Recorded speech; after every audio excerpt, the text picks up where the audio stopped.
Hello. Good morning, folks. So the lights here are probably just going to turn off because I've been sitting here, and this is how things work now. So there we go. One moment. Let's see if we can get some ambient lighting. We won't need it for too long anyway. All right. Well, I guess I'm just going to be in shadow today. So, ladies and gentlemen, it is Thursday, the 12th of November. And today what we're going to be doing is the Agar Diffusion Lab. This is a really neat lab for my white day folks. You are going to be here in person to do it. For my purple day folks, I have a really good video lined up. And next week when I see you, excuse me, I'm going to give you guys the chance to see the materials, see how it works. We just won't be going through the whole lab. So, with that said, remember, we have been going over diffusion. We've spent the last several days talking about diffusion. It is our passive transport, the movement of molecules from a high concentration to a low concentration, always in that order. And remember, it is passive, which means it requires no energy. So naturally, most living things want to use this because it's free. It can happen on its own. We don't need to pay for it, as it were. And so what we're going to be looking at today is how do cells work the physics to take the best use out of diffusion. So into Schoology, we are now into unit number 3. Yes, indeed. In unit 3, we're still in week 1. Week 1 ends tomorrow. And we are now going into number 12 right here, the Agarose Gel DIffusion Lab. And if you take a look at this, here is the actual physical lab copy. This second one is the video for everybody who's going to be doing this virtually.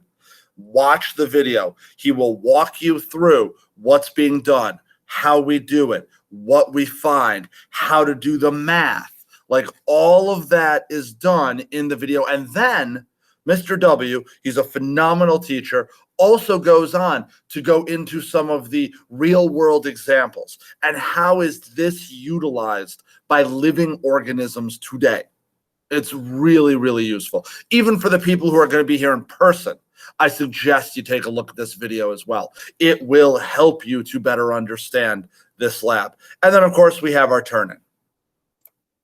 So here is the actual lab itself, and you can kind of get a pretty good idea for what's going to be happening. We want to know, is bigger better or is smaller smarter? So if you are watching this video as your only means, I'm going to walk through what happens, but then you go watch that video link. So basically, we're looking at cells and the rate of diffusion. We're trying to figure out what works best. So what we're going to do is we are going to take agar cubes that have been given both NaOH, which is a base, and phenolphthalein, which is that base indicator that turns that bright purpley pink color. And then we're going to take the gelatin, cut it into cubes, and then we're going to put them into hydrochloric acid and wait about 10 minutes to let diffusion take place as the acid diffuses into the cube. So here is your hypothesis. The question, is a larger or smaller cell better for diffusion? Use this statement to organize your hypothesis. So make sure your hypothesis is based around this. And remember, a hypothesis must be specific.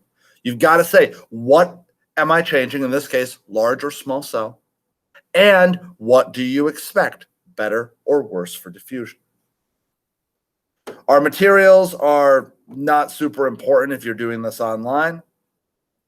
These are each of the steps, which once again, Mr. W goes through. This will be useful to you because when you want to calculate out all those values on the second page, it tells you how to calculate out every single one of them. You just have to read. And then we have our conclusion questions. These 3 and a couple more. Here is the data table. Now, this may look really complex, but it's not that bad. We have the cube size here, the 1 centimeter, 2, and 3 centimeter cubes. Then you're going to calculate the total volume for each one. The total volume that was still pink, this will be given to you in the video. A sketch of what the cube looked like at the end.